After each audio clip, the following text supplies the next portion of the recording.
Les parents d'Amy venaient toujours la chercher à l'école en voiture, ce qui la mettait très mal à l'aise. En effet, ils mettaient systématiquement le volume de la radio au maximum, attirant ainsi l'attention de tous les élèves qui s'arrêtaient pour les regarder. Quand Amy montait dans la voiture, elle baissait le son, mais son père le remontait aussitôt. Il ne faisait pas cela pour attirer volontairement l'attention, mais parce que son père n'entendait pas. Les parents d'Amy étaient tous les deux sourds et muets. Leur seul moyen de ressentir la musique était d'augmenter le volume pour percevoir les vibrations des haut-parleurs. Mais cette façon de faire attirait toujours les moqueries des camarades d'Amy. Les parents et le frère d'Amy étaient tous sourds et muets. Elle était la seule exception.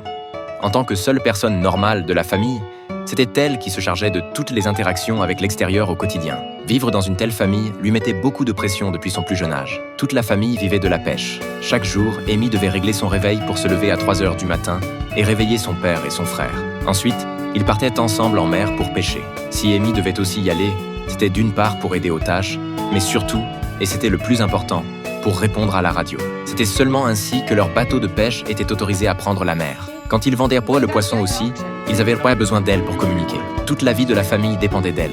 Depuis toute petite, elle devait assumer de lourdes responsabilités. Après s'être activée toute la matinée, elle n'avait même pas le temps de se changer avant de se précipiter à l'école pour les cours. Ce mode de vie la laissait souvent épuisée. En classe, elle s'endormait toujours de fatigue. Et à la fin des cours, les élèves moqueurs se moquèrent de l'odeur qu'elle dégageait. Elle subissait ce harcèlement depuis l'enfance. Cela avait aussi engendré chez elle un grand manque de confiance en elle. Il y avait un garçon qu'elle aimait bien, mais elle n'osait jamais l'approcher. Au moment de choisir les options, elle a vu que ce garçon s'était inscrit à la chorale. Alors elle s'y est inscrite aussi en cachette. C'était la seule façon qu'elle osait utiliser pour se rapprocher de lui. Et justement, chanter était ce qu'elle aimait le plus faire. Chaque fois qu'ils prenaient la mer, elle chantait à tue-tête les chansons qu'elle aimait.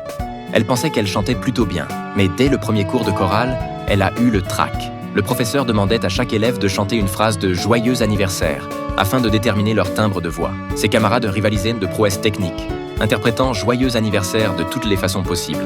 Cela n'a fait qu'accroître la timidité d'Amy, déjà introspective. Quand est venu son tour de passer, elle n'arrivait pas à ouvrir la bouche. Harcelée depuis l'enfance, elle craignait qu'on se moque d'elle. Elle n'en pouvait plus. Elle a fait volte-face et s'est enfuie. Elle a couru seule jusqu'à son repère secret, au bord d'un petit lac. Ce n'est que là, à l'abri de tous les regards, qu'elle a enfin osé pousser la voix.